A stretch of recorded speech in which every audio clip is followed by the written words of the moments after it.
Heureux d'être là ce matin encore.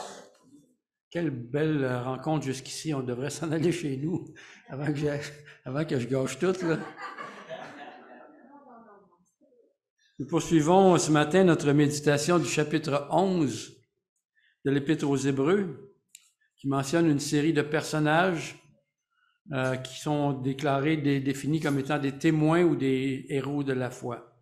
J'aime mieux le mot témoin, mais les deux conviennent. Nous allons nous pencher ce matin sur le verset 20 de l'Épître aux Hébreux qui dit ce qui suit. Par la foi aussi, Isaac a béni Jacob et Ésaü en vue de l'avenir. Parole mystérieuse. Je vais lire également une partie du passage de l'Ancien Testament auquel cette mention fait allusion. En Genèse 27, 1 à 13, ça va donner un peu le contexte de ce message. Alors, je vais lire dans la version du Sommeur. Quand Isaac était devenu vieux, sa vue avait baissé au point qu'il ne voyait plus. Un jour, il appela Ésaü, son fils. Son fils aîné, il lui dit, « Mon fils. » Celui-ci répondit, « Oui, qu'y a-t-il? » « Me voici devenu vieux, reprit Isaac, et je ne sais pas quand je mourrai. Maintenant donc, je te prie, prends tes armes, ton arc, tes flèches, va courir la campagne et chasse quelques gibiers pour moi. Tu m'en apprêteras un de ces bons plats comme je les aime. Tu me le serviras, je mangerai, puis je te donnerai ma bénédiction avant de mourir. » Rebecca écoutait ce qu'Isaac dit à son fils Ésaü.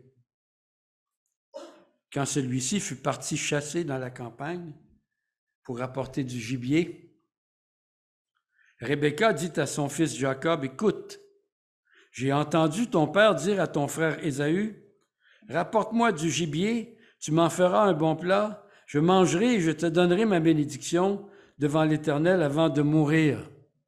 Maintenant donc, mon fils, écoute-moi. Fais ce que je vais te dire. Va au troupeau, choisis-moi 2 bons chevreaux. J'en préparerai pour ton père un de ces bons plats comme il les aime. Tu le lui apporteras, il en mangera, puis il te donnera sa bénédiction avant de mourir. » Jacob répondit à Rebecca, sa mère, « Ésaü, mon frère, est couvert de poils, et pas moi. » Le mot Ésaü veut dire velu.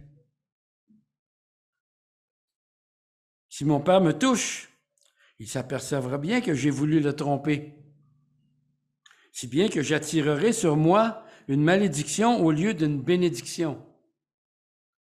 Sa mère répliqua, « Dans ce cas, que la malédiction retombe sur moi, mon fils.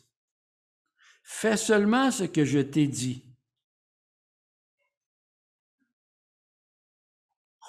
Mes 3 points ce matin. Isaac, un modèle de foi? Vraiment? 2e point, Isaac a béni Jacob et Ésaü.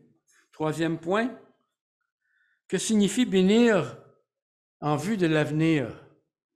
C'est toujours les petits détails dans l'Écriture. C'est comme les fine print, les petits textes en bas des contrats, des choses. C'est toujours ça qui fait la différence. C'est toujours ça qui te fait regretter d'avoir signé, mettons. Ou d'avoir signé sans avoir lu la patente. 1er point, un modèle de foi. Dans quel sens? Comment comprendre cette allusion? Je vous propose un bref, rapide survol. Ça, c'est une tautologie, un pléonasme, un bref survol. Un survol de ce qui est déclaré à son sujet dans les chapitres 24 à 27 de Genèse pour mieux comprendre pourquoi l'auteur aux Hébreux le présente comme un témoin, un héros de la foi. D'abord, si vous étiez là la semaine dernière, j'ai commenté abondamment l'épisode où Isaac, adolescent, a vécu l'expérience marquante de voyager 3 jours avec son père à destination d'une montagne où il allait être offert en sacrifice à la demande étrange de l'Éternel. On a vu ça la semaine passée. Cette seule démonstration de foi et d'obéissance suffirait pour qu'il soit inclus dans la liste sélecte de témoins du chapitre 11, il me semble. Mais ce n'est pas pour ça qu'il est nommé. Ce qui m'a frappé, deuxièmement, dans ma réflexion cette semaine, est qu'Isaac est un croyant de 2e génération.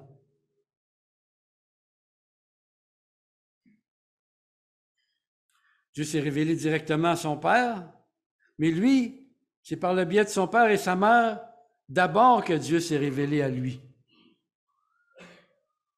Plus tard, il s'est révélé à lui. C'est un chrétien de 2e génération.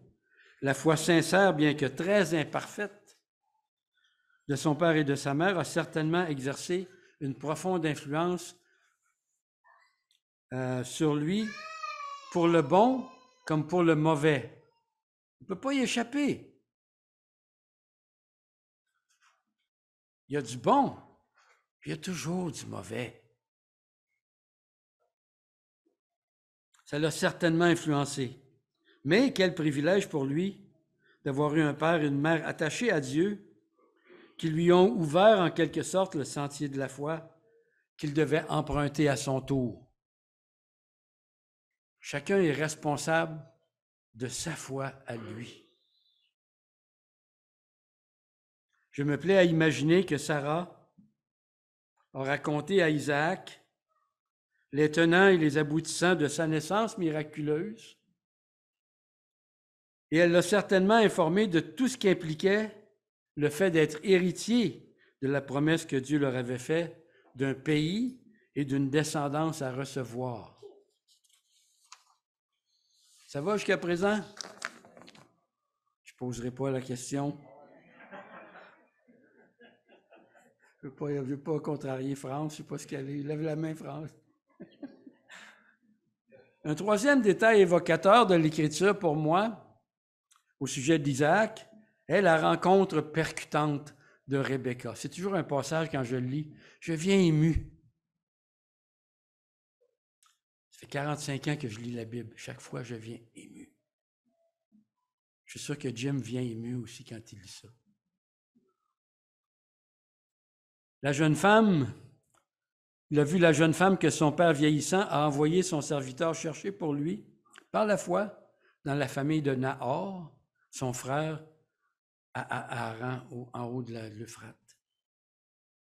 En Genèse 24, 63, il nous est raconté qu'Isaac était sorti dans les champs le soir, non pas pour chasser comme Ésaü, mais pour s'y promener.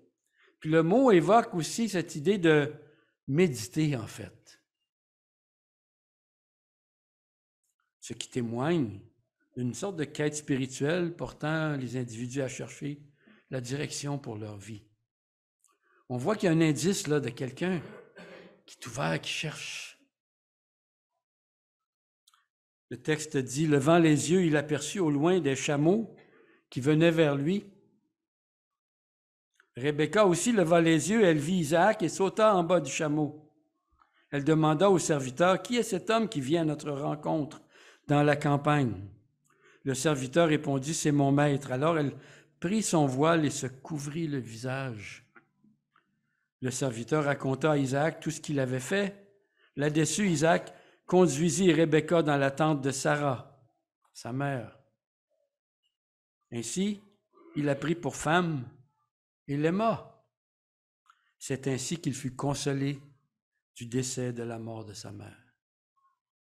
Intéressant de découvrir les personnes. C'est une de mes passions dans la vie. D'imaginer comment les choses se sont passées dans une perspective simplement humaine, mettons, avec mon imagination. Le quatrième élément digne de mention est en Genèse 25, 5, quand Abraham, à sa mort, a donné tout ce qui lui appartenait à Isaac après avoir éloigné ses autres fils et pourvu largement à leurs besoins. Isaac a hérité ainsi officiellement du patrimoine familial et de la promesse de la possession du pays qui allait devenir le territoire d'Israël plus tard. Il fallait avoir la foi pour accorder de la valeur à ça.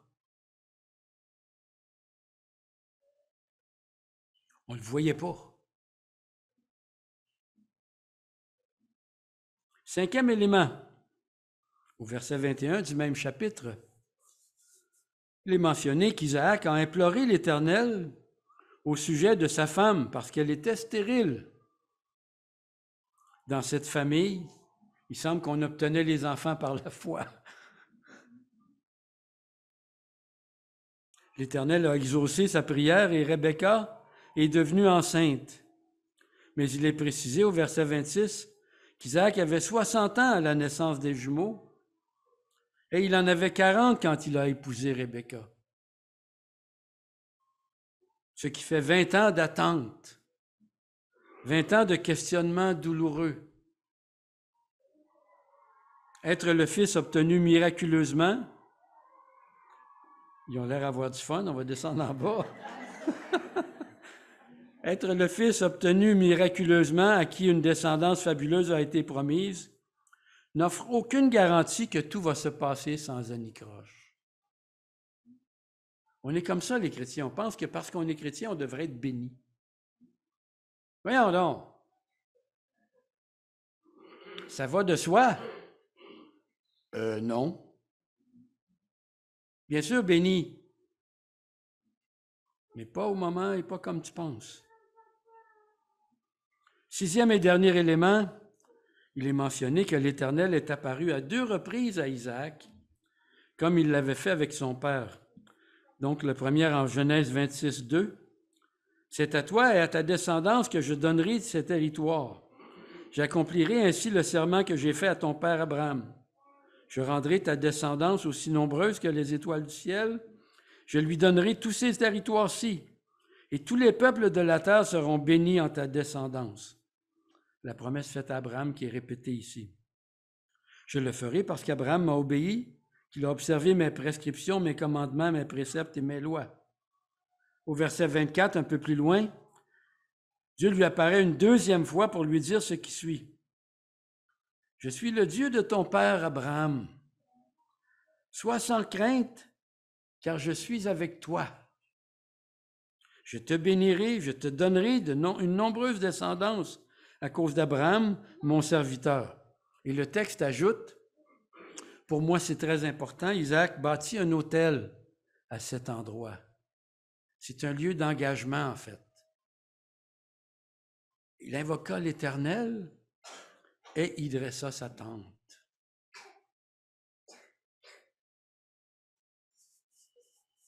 Deuxième point. Isaac a béni Jacob et Ésaü. Étrangement, ce n'est pour aucun des éléments mentionnés jusqu'ici que l'auteur aux Hébreux a jugé bon d'inclure Isaac dans la liste des modèles de la foi. C'est plutôt pour l'épisode assez troublant que nous avons lu au début, lorsqu'Isaac, devenu aveugle et âgé, a senti le temps venu de transmettre sa bénédiction à son aîné, Ésaü, pour qui il avait une préférence marquée, selon ce qui est dit dans Genèse 25-28, car il appréciait le gibier, tandis que Rebecca préférait Jacob. Qu'est-ce qu'un tel commentaire fait dans la Bible? Je trouve ça tellement décapant, la Bible. Cette histoire si humaine, racontée sans filtre, me confond par la franchise avec laquelle sont révélées les magouilles en coulisses de ces 2 héros de la foi. Le père devenu vieux a arrêté son choix sur l'aîné sans consulter Dieu ni personne. La mère qui écoutait aux portes élabore un stratagème pour que ce soit son fils préféré qui soit l'héritier de la promesse. Il nous ressemble tellement. Ça me dérange à quelque part. Je pense m'aller m'asseoir, moi, là.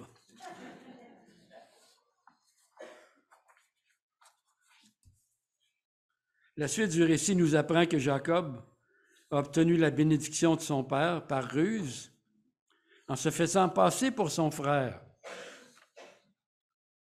Il portait ses vêtements, avait son odeur.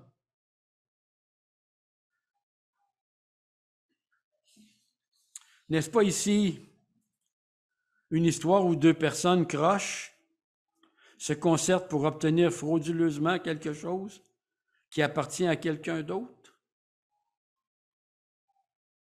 Beaucoup de gens le pensent. Je connais beaucoup de croyants qui pensent ça. Peut-être vous pensez ça, j'ai l'avantage de vous regarder chacun dans votre face. La maman manipule son mari et son fils préféré pour qu'il s'empare de la bénédiction pendant qu'Ésaü est absent.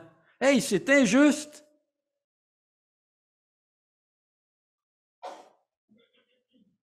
Mais on a vu les autres dimanches, et c'est un peu l'objet de ma série, qu'il importe de relire et méditer tous ces récits dans la perspective de ce qu'ils nous apprennent sur la foi. Le caractère étrange de la foi. La foi de chacun des personnages qu'on a vus jusqu'à présent et celle de ceux qu'on a aujourd'hui. En notant aussi la manière étrange et pour le moins imprévisible dont la Trinité, Père, Fils, Esprit, procède tout au long de l'Ancien Testament pour accomplir leur plan éternel malgré une opposition systématique de la part des êtres humains déchus qui ont déjà une idée arrêtée quant à la manière dont les choses devraient se passer dans leur vie, si Dieu était vraiment là, mettons. On compose ici avec les deux réalités. La noirceur du cœur humain, la détermination avec laquelle je tiens à ce que ça se passe comme je veux, et l'action de Dieu. C'est pas un Dieu qui dit « Oh, je m'en mêle pas, vous êtes trop poignés. Vous êtes trop croche. » Il vient d'une manière mystérieuse honorer la foi de ces gens brisés, de ces gens croches, de ces gens qui font du mieux qu'ils peuvent. Examinons donc d'autres détails révélés dans le texte de l'Écriture sur chacun des personnages pour essayer de mieux comprendre l'enjeu déterminant de la foi qui change tout dans cette histoire. Commençons avec Ésaü, tout heureux de courir dans la forêt pour y chasser un animal en vue d'en faire un plat pour son père et qui est surpris de voir que ça ne va pas aussi vite que d'habitude.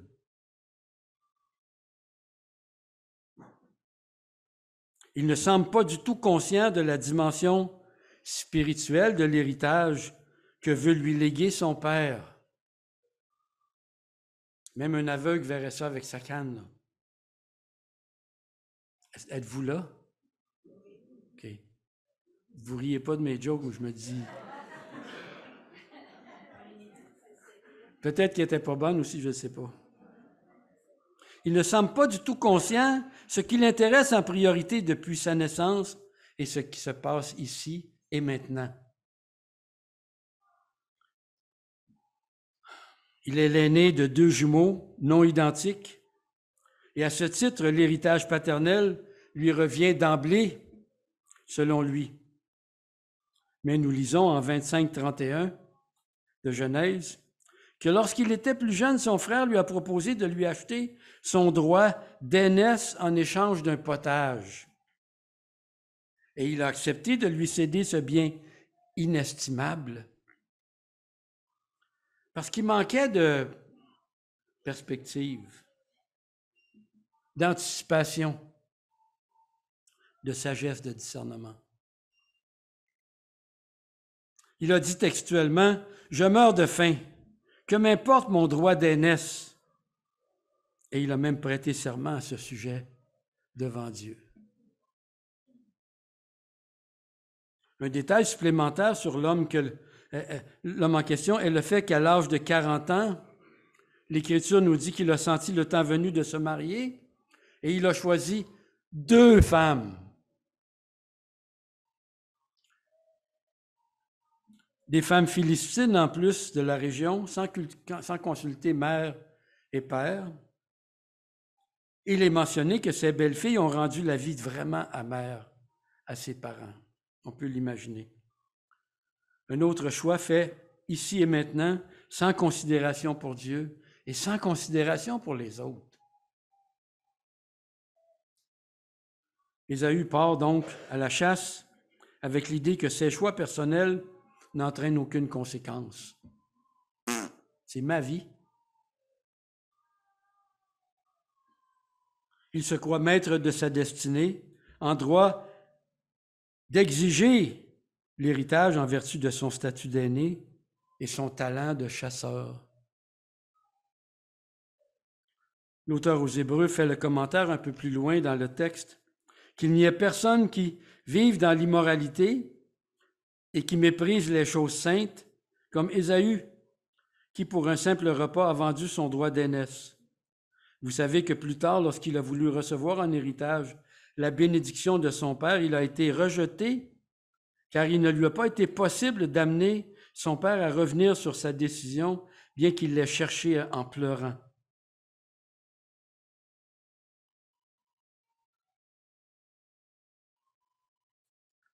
Considérons maintenant Rebecca, dont il est dit qu'après avoir entendu ce qu'Isaac a dit à Ésaü, elle s'est empressée d'en informer son fils Jacob et de lui proposer un stratagème pour déjouer les intentions de son mari en coulisses, à son insu. Beaucoup de mauvaise presse a été faite à Rebecca pour cette manière apparemment croche d'assurer à Jacob la bénédiction paternelle, lui garantissant le patrimoine matériel et spirituel de son grand-père, Abraham. Un détail très lourd du récit biblique pour moi me semble confirmer néanmoins la sincérité indubitable des intentions de Rebecca là-dedans.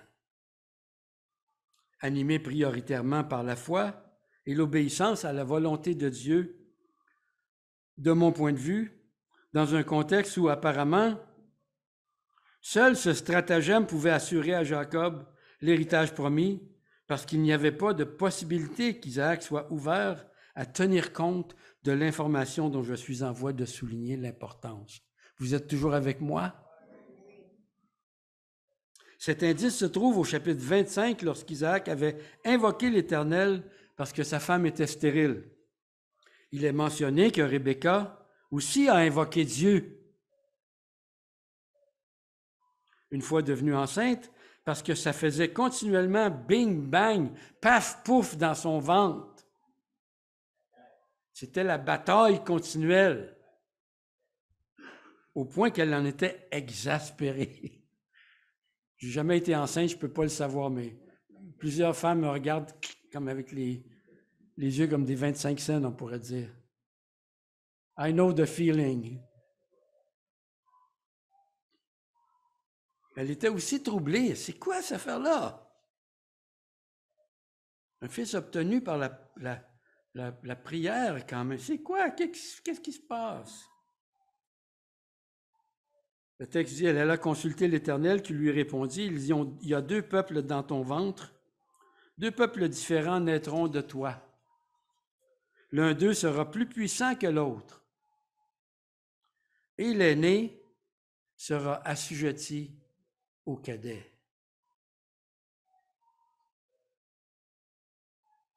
Est-ce que c'est Dieu qui a déterminé ça? Non. Est-ce que c'est Dieu qui l'a nommé? Oui.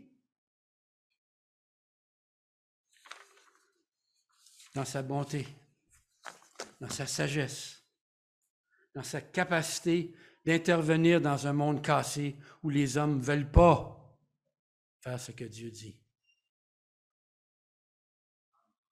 Le moment de l'accouchement arriva, il se confirma qu'elle portait des jumeaux. Le premier qui parut était roux, le corps couvert de poils, comme une fourrure. Il en avait du poil. C'est pourquoi on l'appela Ésaü, le poilu. Après lui naquit son frère, la main agrippée au talon d'Ésaü, et on l'appela Enfargeur. Si je peux te donner une jambette pour prendre ta place, moi le faire. Imaginez partir dans la vie avec un nom de même. Si tu vends des chars, c'est pas pire quand même.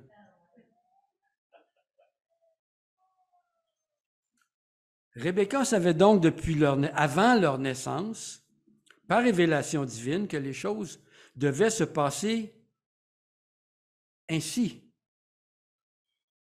Et c'est à elle que cette vérité a été confiée intentionnellement à l'avance, et non à Isaac.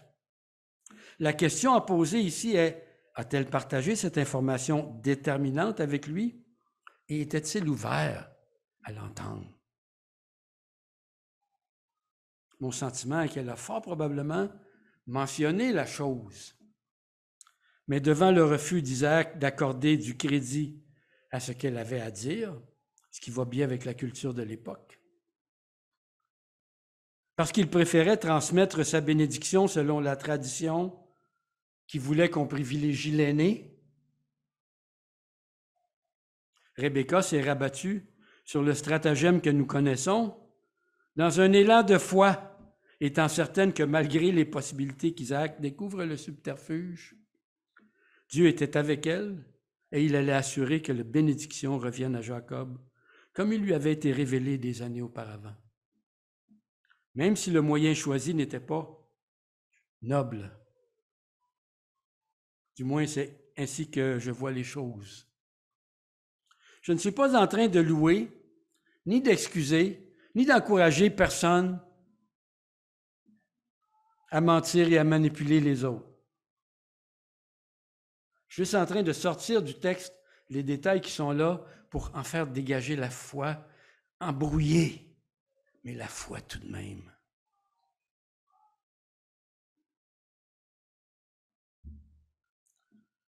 Je souligne simplement que c'est la foi de Rebecca dans ce que Dieu lui avait révélé et promis avant la naissance de ses fils, qui l'a poussé en cette heure extrême, devant la pression des circonstances, à agir comme elle l'a fait. Et cette foi est ce qui a fait pencher la balance et déterminer l'issue de la question. Quand on pose des gestes dans la foi, c'est toujours entremêlé de chair, veut pas. Et ceux qui prétendent le contraire sont déconnectés d'une partie profonde des autres mêmes. Que les autres voient pourtant. Je ne suis pas sûr qu'on leur permet de nous le dire.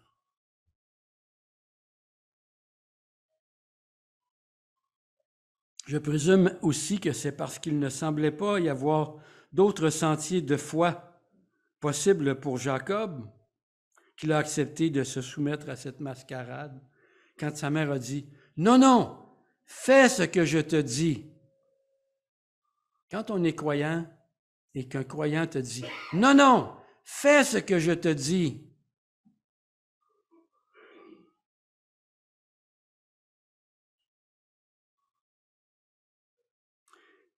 était-il au courant de la révélation faite à sa mère le concernant? Moi, je pense que oui. Ça faisait partie de l'intimité qu'ils avaient les deux ensemble, une histoire commune. Ce qui est certain, c'est que lui nourrissait depuis le début le désir ardent de posséder l'héritage, de s'emparer de l'héritage promis à son grand-père, celui d'une promesse spirituelle à saisir par la foi, quel qu'en soit le prix et parfois le moyen. Il n'a trompé personne en vendant sa soupe. Là. Il a juste profité d'une circonstance. Il a saisi son frère, puis il a dit non, ça ne se peut pas.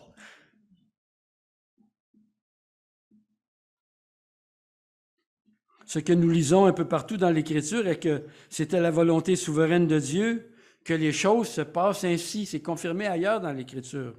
Sachant tout à l'avance, Dieu avait choisi Jacob et rejeté Ésaü avant même leur naissance, selon le principe de la foi seule, par lequel l'héritage est toujours transmis. Rejeter ici n'implique pas l'idée d'un choix arbitraire, mesquin, souverain, mais dans un sens injuste, mesquin. Mais plutôt le fait qu'Ésaü ne pouvait se qualifier pour un tel rôle, un tel mandat, à cause de son style de vie et surtout de son caractère.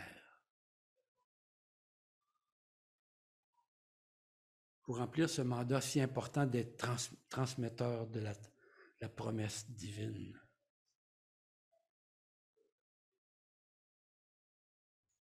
Troisième point, toujours là? Ça veut dire que l'auteur aux Hébreux dit qu'il a béni ses deux fils en vue de l'avenir.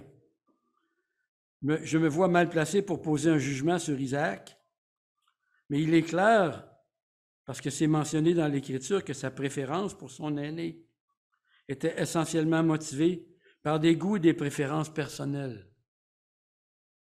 Habile chasseur, ce fils avait sa faveur parce qu'il lui préparait des repas.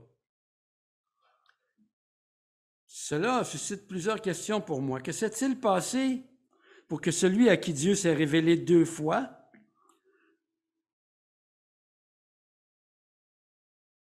en vue de lui rassurer et de l'assurer les promesses transmises à son grand-père et à son père, en viennent à son grand-père, à son père, en viennent à se fourvoyer ainsi quant à la transmission de cette promesse spirituelle à la fin de sa vie. Pourquoi n'a pas t-il pris le temps de réfléchir pour constater qu'Ésaü n'avait pas la stature ni la disposition spirituelle de jouer ce rôle de porteur de la promesse divine? Pourquoi n'a-t-il pas consulté Dieu pour vérifier auprès de lui si c'était le bon choix? Et pourquoi n'a-t-il pas consulté sa femme à ce sujet? Il y a beaucoup de réponses qu'on peut donner par rapport à ça, bonnes et mauvaises. Mais c'est un danger en vieillissant de perdre ce discernement spirituel qui nous caractérisait lorsqu'on était plus jeune.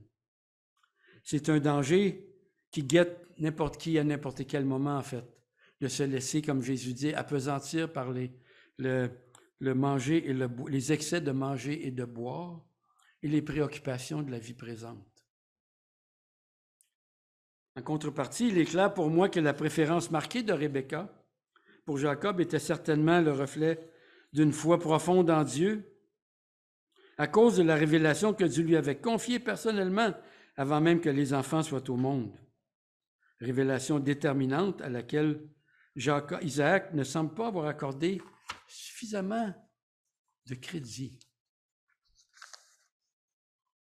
J'en profite pour souligner et célébrer ce matin le courage, l'esprit d'initiative et la détermination de mes sœurs, à qui Dieu choisit de révéler des aspects importants de son plan.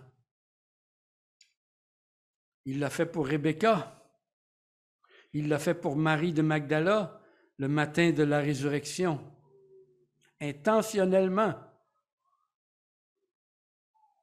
Il le fait intentionnellement encore aujourd'hui dans cette communauté et dans nos familles.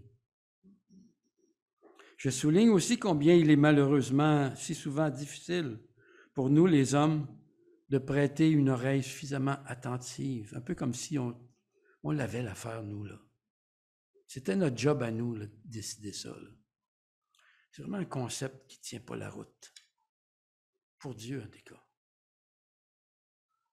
Je comprends donc le commentaire de l'auteur aux Hébreux à propos du geste de foi le plus marquant d'Isaac comme étant son choix, une fois Ésaü de retour, une fois le subterfuge démasqué, de ne pas revenir sur sa décision. Malgré les cris de détresse et les larmes de son préféré. d'y voir plutôt l'intervention souveraine de Dieu, malgré lui, en vue de l'avenir.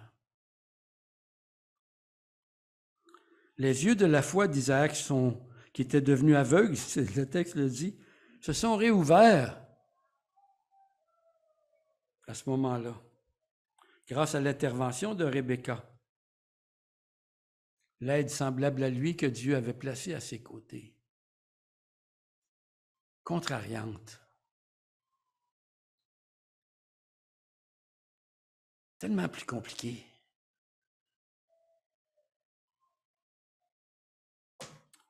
Que Dieu avait placé à ses côtés, il a compris que c'était en fonction de l'avenir qu'il avait finalement béni ses deux fils malgré lui, selon le plan éternel de Dieu, en dépit de ses goûts personnels qui le portaient à préférer Ésaü pour toutes sortes de raisons liées au monde présent. Comme il était privilégié d'avoir une femme qui se savait cohéritière avec lui dans la transmission de la promesse et qui a fait ce qu'il fallait, ou plutôt ce qu'elle pouvait, dans les circonstances par la foi, pour assurer que cette transmission s'opère selon ce qui lui avait été révélé avant même que les enfants viennent au monde. Prions. Merci pour ta parole. Merci pour le fait que tu sais naviguer au travers de nos chutes, nos défauts, nos réticences, notre récalcitrance pour accomplir tes desseins. À notre corps défendant malgré nous, parce que tu nous aimes et parce que ton plan nous transforme, nous transporte, nous transmute. Tu fais de nous des personnes croyantes, presque malgré nous, Seigneur. Et jusqu'à la fin, il va falloir lutter avec ces tendances que nous avons à vivre pour ici et maintenant, mais heureusement que tu es là. Heureusement que tu accomplis ton plan. Heureusement que tu nous traînes, tu nous transportes, tu nous sauves. Merci beaucoup. Au nom de Jésus.